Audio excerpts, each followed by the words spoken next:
కలం అశోక్ గారు. అందరూ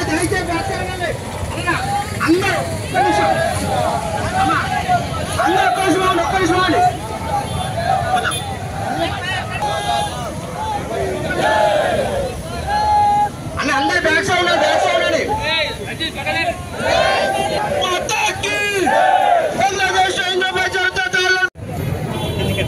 పిలవగానే వాట్సాప్ లో చూసి కొందరు, ఫోన్ల ద్వారా కొందరు ఇచ్చేసినటువంటి బంధువులందరికీ కూడా నమస్సుమాంజలు. ఎందుకంటే పక్కనున్నటువంటి బంగ్లాదేశ్లో ఒకప్పుడు ఇది భారతదేశంలోని అంతర్భాగమే అయినా మన ఆనాటి నాయకులు ఒక పరిపాలనా దృష్ట్యా వారికి ఇచ్చినటువంటి దేశాన్ని సుభిక్షంగా ఉన్న సందర్భంలో ఇప్పుడు అక్కడి ప్రభుత్వాన్ని మార్చేసి అక్కడి హిందువులను ఊచకోత చేస్తున్నటువంటి సందర్భం మీ అందరికీ తెలిసినటువంటి విషయమే. అలాంటి సందర్భంలో ఒక భక్తుడైనటువంటి కృష్ణదాస్ గారు ఏం చేశారండి? ఆయనను అరెస్ట్ చేయడానికి కారణం ఏమిటి? మామూలు భక్తి బోధిస్తూ అందరికీ హిందూ ఐక్య వేదిక అని హిందువులందరినీ జాగరూకత చేసినందుకు ఆయనను జైల్లో వేశారు. అంతేకాదు ప్రతి దగ్గర కూడా హిందువులను ఊచకోత కోస్తున్నారు, స్త్రీల మాన ప్రాణాలను హరిస్తున్నారు. ఇలాంటి యొక్క దుశ్చర్యలు చేస్తుంటే మరి ప్రపంచం యొక్క మానవ హక్కుల సమాజం ఏం చేస్తుంది? ఆ సంఘం ఒక్క మాట అయినా కనీసం మాట్లాడుతుందా? ఇప్పటికైనా చొరవ తీసుకొని మానవ హక్కుల సంఘం ఏదైతే ఉందో ఇది మానవత్వానికి పెద్ద గొడ్డలు పెట్టు కాదా? ఒక్కసారి ఆలోచించండి మేధావులారా. మనిషి మానవత్వాన్ని మనసులోకి తెచ్చుకొని ఆలోచించినట్లయితే అర్థమవుతుంది మీకు. ఒక స్త్రీని ఏ పద్ధతిలో మీకు హింసిస్తున్నారో మీరు కొన్ని వీడియోల ద్వారా చూసే ఉంటారు. అలాంటి నీచ కృత్యమైన అటువంటి చేష్టలు మన హిందువుల్లో ఉన్నాయా? లేవు. మనం ఏమంటాం? సర్వే జనా సుఖినో భవంతు అంటాం. అంటే ప్రతి వారు కూడా సుభిక్షంగా, చాలా అందరూ ఆరోగ్యవంతంగా, అందరూ ఒక కలిసిమెలిసి ఐక్యతగా ఉండాలని కోరుకుంటాం.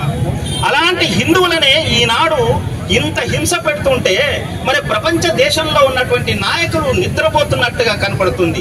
ఇప్పటికైనా మేల్కోవాలి, యుఎన్ మేల్కొనాలి, ఐక్యరాజ్య సమితి కూడా జోక్యం చేసుకొని ఈ యొక్క సమస్యను పరిష్కరించే దిశలో ముందుకు సాగాలని కోరుకుంటూ ఈ అవకాశం ఇచ్చిన మీ అందరికి కూడా నమోవాకములు తెలియజేస్తూ బోలో భారత్ మాతాకి. బంగ్లాదేశ్లోని హిందువుల మాన ప్రాణాలు, బంగ్లాదేశ్లోని హిందువుల మాన ప్రాణాలు, బంగ్లాదేశ్లోని హిందువుల మాన ప్రాణాలు. జై శ్రీరామ్. ఒకసారి రెండు చేతుల పైకెత్తారు. జై శ్రీరామ్. ఒక్కసారి అందరం ఇటువైపు తిరుగుదామన్నా. జరిగినటువంటి చిన్మయ కృష్ణదాస్ యొక్క అరెస్టు అది అన్యాయం, అక్రమం. ఒక మతాన్ని రూపుమాపు లేకుండా చేయాలనే దురుద్దేశంతో చేసినటువంటి కార్యక్రమంగా ప్రపంచమంతా అంటే ఈ భూ బ్రహ్మాండం అంతా కూడా ఘోషిస్తున్నది, అది ఖండిస్తున్నది. హిందువులకు ఆ కృష్ణదాసు, చిన్మయ కృష్ణదాస్ కు, ఇస్కాన్ కు మద్దతు తెలుపుతున్నది. ఒక సందర్భంలో అతను అరెస్ట్ చేయడం, ఇస్కాన్ సంస్థను కూడా బహిష్కరించాలి ప్రపంచం నుంచి అని చెప్పి ఒక నినాదం తీసుకొస్తే ప్రపంచ దేశాలన్నీ కూడా వ్యతిరేకించినాయి, ఇస్కాన్ కు మద్దతు తెలిపినాయి. అంటే మన హిందూయిజం ఎంత గట్టిగా ఉన్నదో అది మనం ఇక్కడ గుర్తించలేకపోతున్నాం. ప్రపంచమంతా మనము హిందూ వైపు చూస్తున్నది. మనం మాత్రం పాశ్చాత్యమైనటువంటి నాగరిక పోకడలకే మనము చూస్తున్నాం. కాబట్టి సనాతన ధర్మం గాని, హిందూ ధర్మం గాని ఇక్కడ నిలబడ్డది అంటే ఈ భారత భూమి నుండే మొదలైంది. ఇక్కడ నుండే మనం సనాతన ధర్మాన్ని నేర్చుకున్నాం.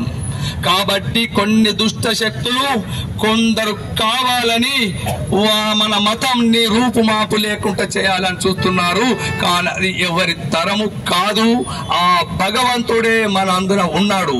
అయినా మన భగవంతుడే ఉన్నాడని గాని చేతులు మూడ్చుకొని కూర్చుంటే కాదు.